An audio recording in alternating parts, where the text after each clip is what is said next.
দর্শক আসসালামু আলাইকুম। আমরা যাচ্ছি আনোয়ারা উপকূলের বঙ্গোপসাগরের গভীর সমুদ্রে। আমরা দেখতে যাচ্ছি কীভাবে জ্যান্ত ইলিশ ধরা হয়, আপনাদেরকে দেখাবো কীভাবে জ্যান্ত ইলিশ ধরে। এই জন্য আমরা এখান থেকে আমরা আবার পিছনে যেই নৌকাটি দেখতে পাচ্ছেন, এটি স্থানীয় ভাষায় এটাকে সাম্পান বলা হয়।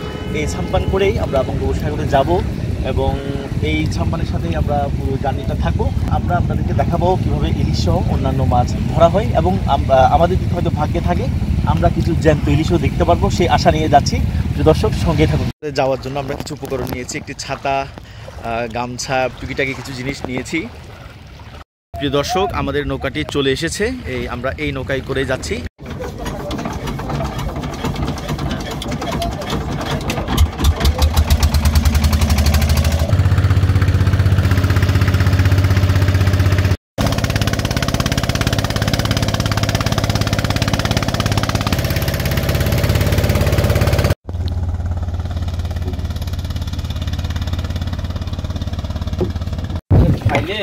আপনারা এখানে কিছু ইলিশ দেখতে পাচ্ছেন, এই ইলিশ ভেসে আছে, জালে আটকা পড়ে আছে। আপনারা কিছু ইলিশ দেখতে পাচ্ছেন, জালে ঝুলে আছে।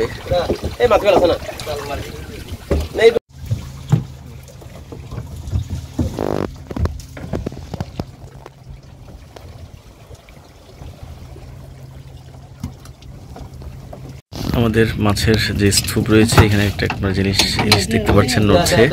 এটাই একটু আগে ধরা হয়েছে, ধরা পড়েছে জালের মধ্যে এই ইলিশটি। আমরা বেশ কয়েকটি ইলিশ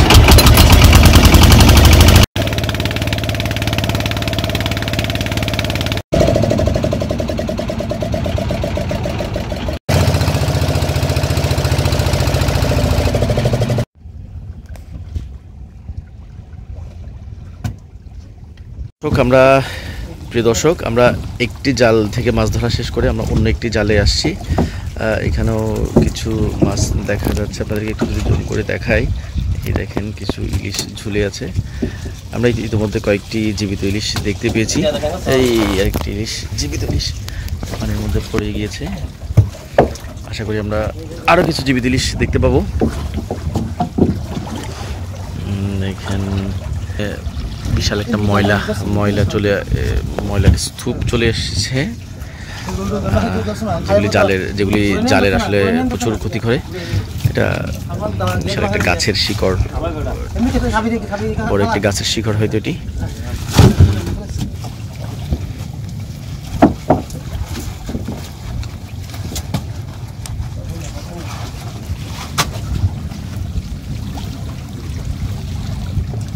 পলিথিন, আরেকটি জীবিত ইলিশ হাতে, আমাদের আমিন ভাইয়ের হাতে জীবিত ইলিশ।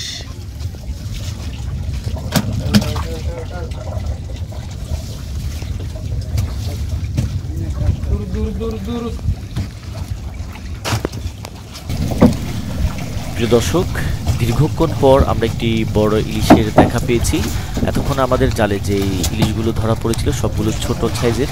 এটি একটি বড় ইলিশ, হয়তো ধারণা করা হচ্ছে এটি 1 কেজি বা 1 কেজি 200-300 গ্রাম হতে পারে।